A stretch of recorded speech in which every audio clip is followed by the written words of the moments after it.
pa lamang namulat ng isipan na sa'yo ay manambahan.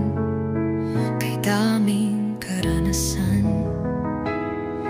kaalaman ng aking natutunan sa simbahan, sa musmus kong kaisipan.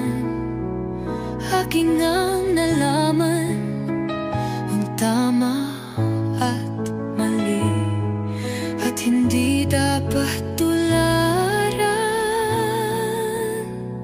Habang tumatagal,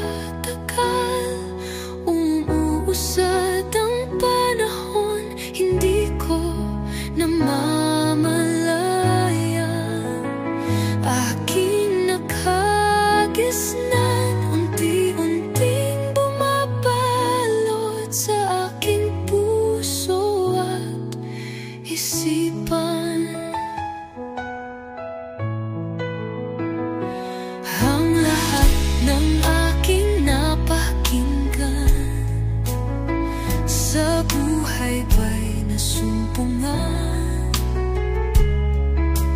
Huwag nawang dahil ito ay nakasanayan.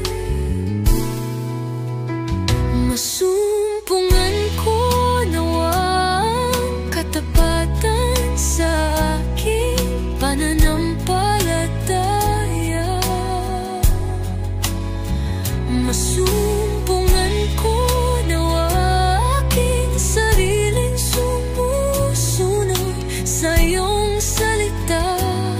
May pakinig at gawa na walang pagdududa. May nakakakita o kahit ako